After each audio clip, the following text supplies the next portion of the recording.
Arrancamos una nueva edición de Café Financiero con toda la información necesaria para cuidar tu dinero. Hoy vamos a brindar información para todos aquellos que van a salir a navegar con su velero, con su lancha en este verano.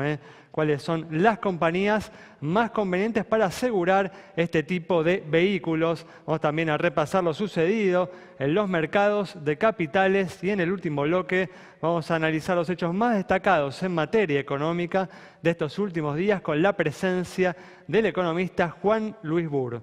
Quédate con nosotros. Tras el siguiente intervalo vamos a regresar con todos estos temas y vamos a responder como siempre a todas tus consultas.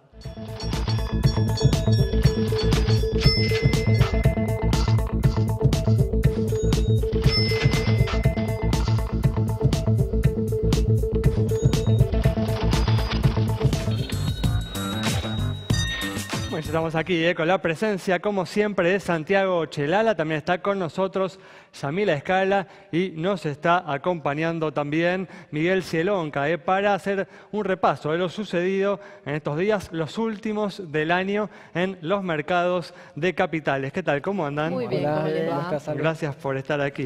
Se escapa el año. Sí, quedan las últimas horas ya. Bueno, vamos a ir rápidamente a lo que ha dejado, a lo que están dejando estos últimos días. Se han dejado una noticia muy destacada, ¿no? Los cambios en la conducción económica del país con la salida del ministro de Hacienda y Finanzas, Alfonso Prat-Gay, la división en dos de este ministerio y el ingreso de Nicolás Dujovne en Hacienda. Bueno, Santi, más allá, ¿no?, de los motivos económicos que se escucharon en estos días, da la impresión de que prevaleció el deseo del presidente y sus colaboradores más cercanos de tener hombres funcionarios de bajo perfil y con un poder limitado en las distintas áreas de la economía. Y lo cierto es que Alfonso Prat-Gay no encajaba, ¿no?, con esta idea. Así es, Ale. Mejor creo que no lo podías haber resumido. Trascendieron claramente, desde las últimas conversaciones entre Alfonso Prat-Gay y el presidente, hasta las diferencias que había con el resto del equipo económico. Y lo cierto es que Prat-Gay no era un hombre puro del PRO. Parece que Macri se está refugiando en esto que se llama el puro amarillo. La gente de sus riñones, efectivamente, gente del PRO. Prat-Gay siempre decía que él venía como parte de la alianza de Cambiemos. Esto lo hacía un poco diferenciarse.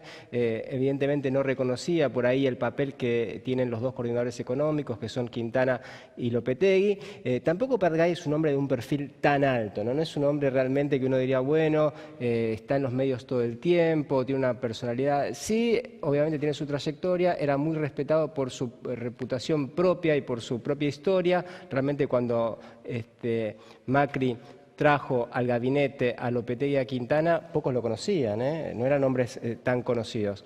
Pero Tiene bueno, también, Santi, ambiciones personales, ¿no, Prat-Gay? Eso es lo que trascendió, que a Macri le molestaría, digamos, sus intenciones de ser presidenciable, pero realmente falta mucho para eso, es algo que realmente es difícil de comprobar. Y si bien es cierto que tuvo algunos logros durante su gestión, también es verdad que no ha podido reducir el déficit fiscal, algo con que vendría el ya nuevo ministro, en las próximas horas va a ser seguramente formalizado, Nicolás Dujovne. También es bueno aclarar que para Dujovne el blanqueo de capitales no fue tan exitoso, vamos a hablar seguramente de eso en un rato, como se preveía, porque calificó, y una entrevista reciente que se dio a conocer, de amarrete la posición del gobierno. Y es cierto, los bonos que ofrecieron daban muy poquito interés y fueron muy poco elegidos por los inversores. A mí igual justamente en este último punto que destacás me cuesta creer que Alfonso Prat-Gay ha sido el responsable exclusivo, ¿no?, del fracaso de alguna manera en ordenar un poco más las cuentas públicas. Más bien me parece que ha sido un pretexto que utilizó el gobierno para fundamentar la salida del ministro. De todas formas es cierto que veremos, ¿no?, esperemos que se avance en esta cuestión, en el ordenamiento de las cuentas públicas, un área clave, ¿no?, que venimos destacando a lo largo del año, un área en en la que no se avanzó, ¿no?, en este primer año de gestión, y creo que va a ayudar, ¿no?, el año que viene el éxito que ha tenido el blanqueo, porque justamente va a permitir avanzar, ¿no?, de alguna manera en la reducción del déficit fiscal sin que esto se sienta completamente o parcialmente en la economía. Sí, Ale, y también hay que decir que el gobierno ya adelantó por medio del ministro del Interior que está pensando para el año próximo una reforma fiscal integral, ¿eh? Y el tema fiscal no era la especialidad de Prat-Gay, que venía del área de las finanzas. Parece que Duhovne tiene ahí un poco más de expertise en el tema de impuestos y cómo hacer para reducir la presión tributaria en Argentina, que es récord histórico. Ese puede ser un punto importante también. Muy bien, vamos a cambiar de tema y ahora información para todos aquellos que tienen pensado salir a navegar con su velero, con su lancha en este verano. ¿Cuáles son las compañías con los seguros más convenientes para este tipo de vehículos? Así es, embarcaciones de placer, embarcaciones divinas que ahora en el verano se disfrutan a full, pero que tienen que estar aseguradas, porque son vehículos que llevan gente, que llevan a una o a más personas y que pueden incluso hasta colisionar con otro. Sabemos de ejemplos concretos, ¿sí?, a metros nomás de donde estamos situados en la ciudad de Buenos Aires, en el resto del país, y estos son los valores que como siempre le traemos a través de una investigación. Esta investigación que les va a proponer dos tipos de seguros, que van a ver que las diferencias no son grandes y que es importante que usted, si tiene una embarcación, lo analice y vea qué le conviene, pero en concreto, como siempre, los ejemplos. Este ejemplo primero, Amarinta 505, 0 kilómetro, en 265.000 pesos con motor fuera de borda y atención lo que cubre: robo total, responsabilidad civil y destrucción total como consecuencia de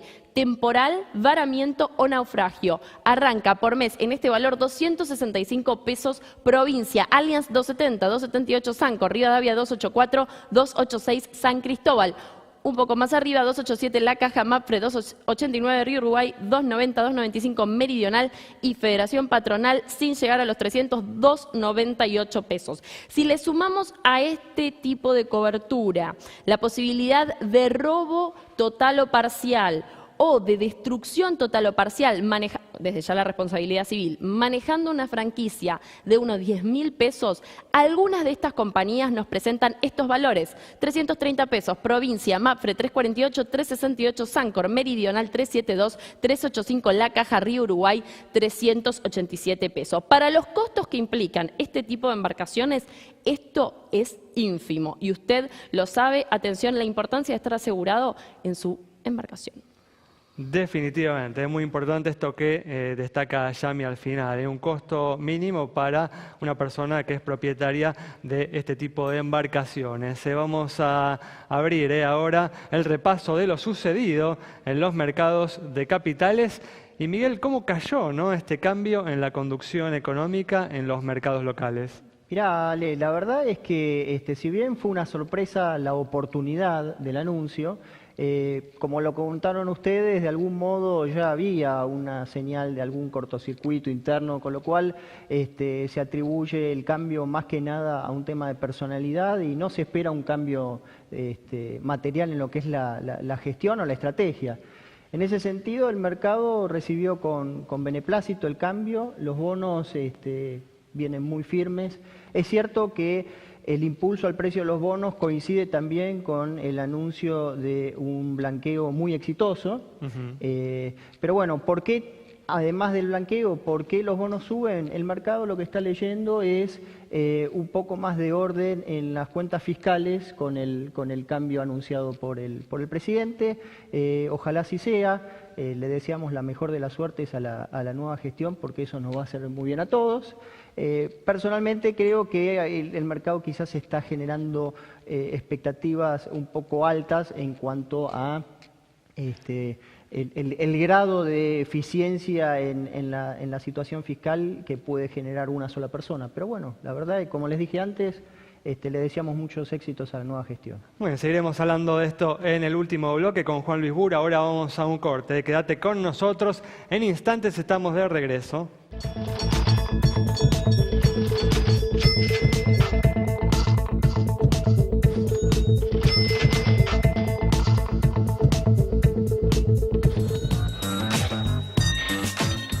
estamos de regreso. Ya está con nosotros en el estudio Juan Luis Burr, con quien vamos a conversar en el próximo bloque. Pero ahora te vamos a responder las consultas sobre la situación de las entidades financieras. Y mientras vemos números de las entidades financieras en pantalla, les cuento lo que dijimos ya. El blanqueo finalizó con cerca de 90.000 millones de dólares de declaraciones juradas de activos. Eso da un promedio, entre las 250.000 personas que se presentaron, un promedio de 400.000 dólares por cada persona. Demuestra entonces que la fuga de capitales fue durante mucho tiempo el deporte nacional de los argentinos. Muy bien, cambiamos de tema y estamos cerrando el año con una inflación superior al 40% en la ciudad de Buenos Aires y en torno a esa cifra a nivel nacional. El valor más alto desde el 2002 tras la salida de la convertibilidad. El Banco Central estableció para el año que viene una meta de entre el 12 y el 17%. Agustina Bassi conversó con el público para conocer sus expectativas en relación a este tema.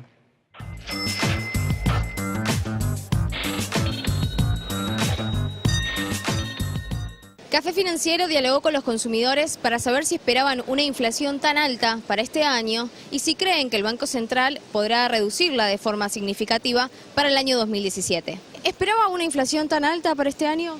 No, no la esperaba. No, la verdad que no. Pensé que realmente iba a haber un cambio, pero no. ¿Tuvo que modificar sus consumos en base a la alta inflación?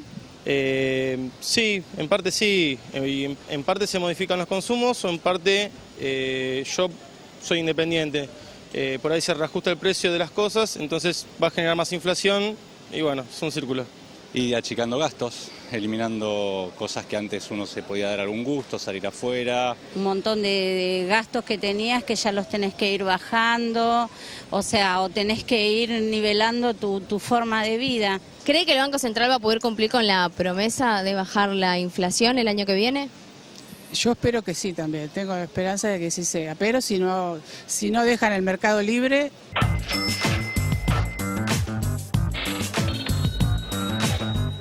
Sin duda que la inflación va a bajar seguramente o muy posiblemente no tanto como el Banco Central está esperando, quizás más en el orden del 20 al 25%. Vamos igual también a conversar de este tema con Juan Luis Burr en el próximo bloque. Ahora vamos a hacer un pequeño balance de lo que han dejado los mercados de capitales en este 2016. Bien, amigos televidentes, todavía quedan algunas ruedas, pero prácticamente el partido está jugado. Les cuento, mirando por el espejo retrovisor, algunas variables importantes, cómo se movieron este año. Dólar, la devaluación fue el 20%. Bolsa, el Merval subió 40%, así que prácticamente le empatamos a la inflación en la bolsa. El petróleo subió 25% punta contra punta. Está en niveles cercanos a 54 dólares el barril, pero no se olviden que en algún momento de febrero tocó 27, así que desde ese mínimo estamos hablando de un 100% de rebote. El euro bajó 4%, el oro subió 8%, y bueno, esas son algunas de las principales variables según se movieron este año. Bueno, todavía no tenemos la bola de cristal, pero lo interesante es ver qué va a pasar el año que viene. Tal cual, muy bien. Seguiremos de cerca de todas estas variables a lo largo de un año especial, ¿no? Con la asunción de Donald Trump como presidente de los Estados Unidos. Vamos a cerrar, como hacemos siempre, este bloque respondiendo a una última consulta sobre la situación de una compañía de seguros. Y atención porque termina el año con una gran noticia y tiene que ver con el endurecimiento, sí, de las penas para aquellos que matan al volante. Esto es ley, más de 12 años, una ley que pedían aquellas víctimas, un montón de gente y especialmente aquellos familiares de víctimas en lo que se consideran delitos viales y no accidentes, con un agravamiento vinculado al consumo de alcohol, al exceso de velocidad y a la huida. Como siempre, @Café Financiero, en Twitter, en Facebook también nos encuentran como Café Financiero, nos escriben y les respondemos. Una novedad importante en este momento, de que estamos saliendo todos los argentinos a estas rutas que son tan peligrosas. Cerramos de este modo este bloque. Quédate con nosotros. En instantes vamos a estar dialogando con Juan Luis Burr sobre las principales noticias que han dejado estos últimos días.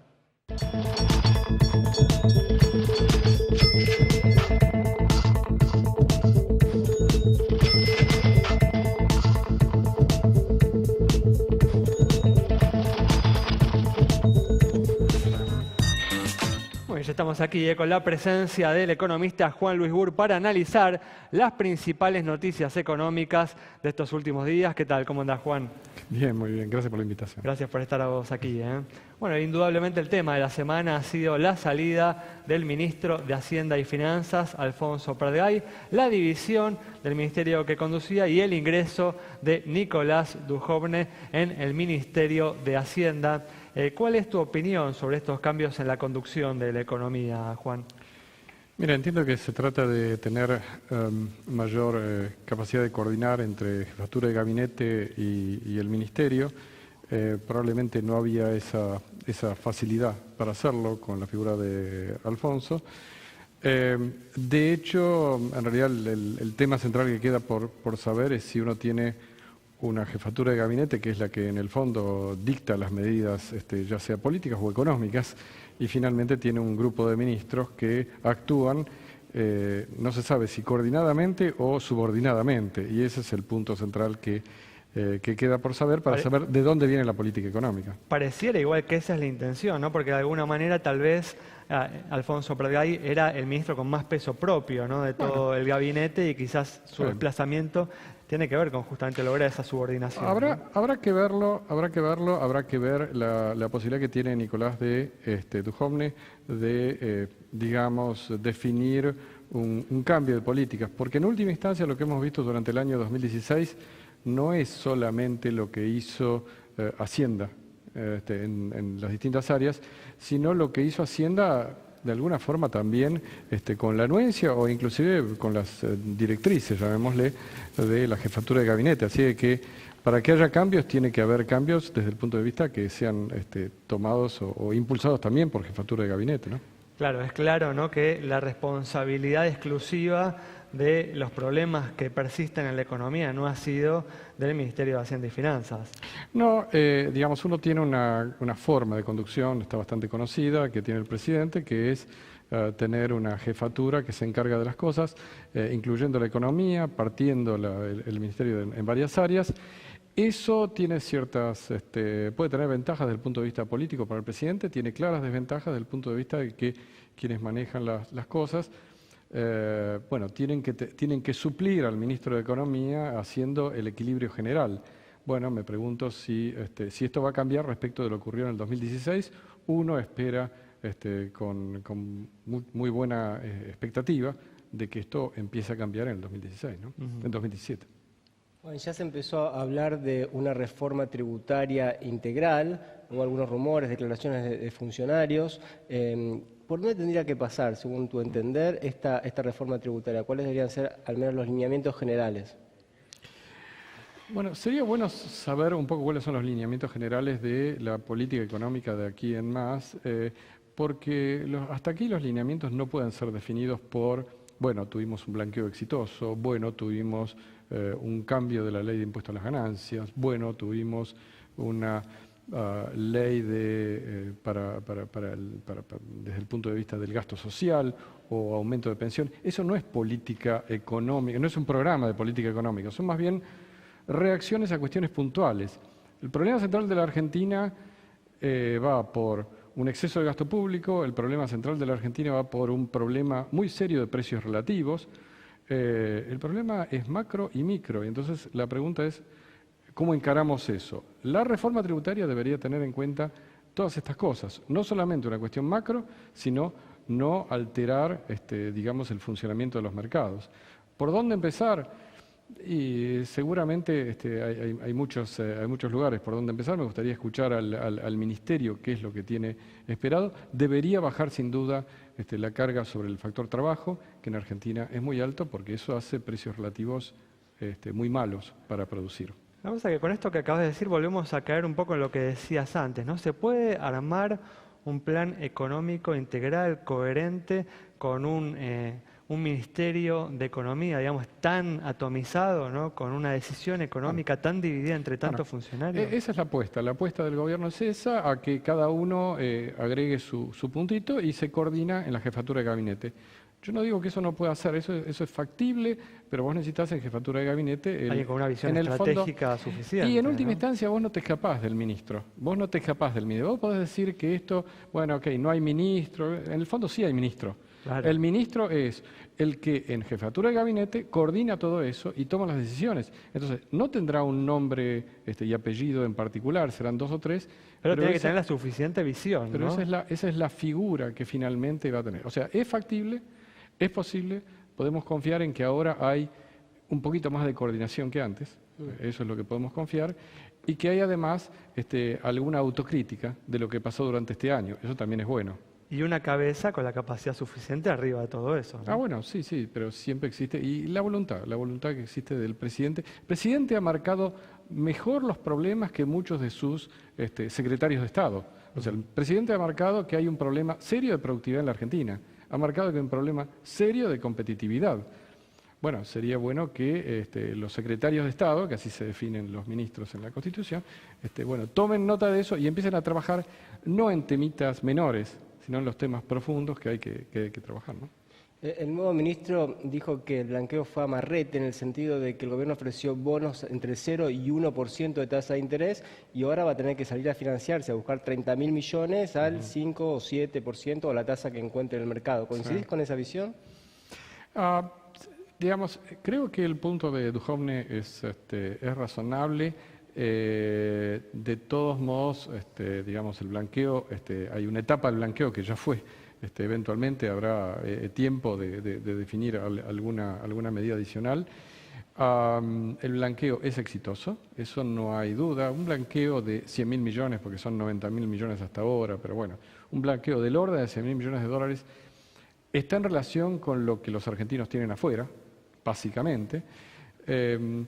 Digamos, seguramente el blanqueo, se podía mejorar, pero bueno, ha sido un blanqueo notoriamente exitoso respecto de los blanqueos anteriores, y yo creo que la mejor definición para el blanqueo la dio Alberto Abad, que dijo, bueno, se alinearon los planetas a favor de la Argentina, y entonces hubo un contexto que favoreció enormemente el blanqueo, más allá de la mayor confianza que despierta este gobierno respecto del gobierno anterior, ¿no?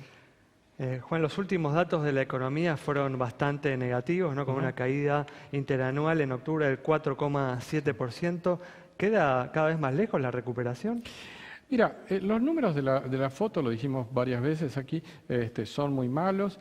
Los números de octubre y noviembre, nosotros ya tenemos noviembre en industria, tanto octubre como noviembre te marcan entre 0 y 0 positivo, cuando vos corregís por estacionalidad. Es decir, año contra año es un desastre. O sea, si mirás el número, te pones a llorar. Si mirás el número contra el mes anterior y el mes anterior, hay ligeras mejoras en industria, en construcción, en algunos sectores, sin duda en el agro.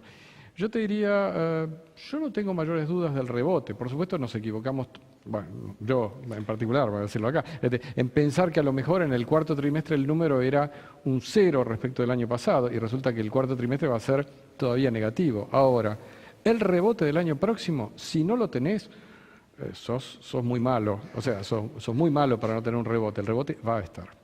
Muchas gracias, Juan. Nos vamos entonces con el análisis de Juan Luis Burr sobre los hechos más destacados en materia económica y marcando con énfasis la necesidad de que los secretarios de Estado con esta nueva conducción en la economía pongan manos a la obra para resolver los graves problemas que tiene la economía argentina. Nos vamos, nos reencontramos el próximo viernes aquí en Metro.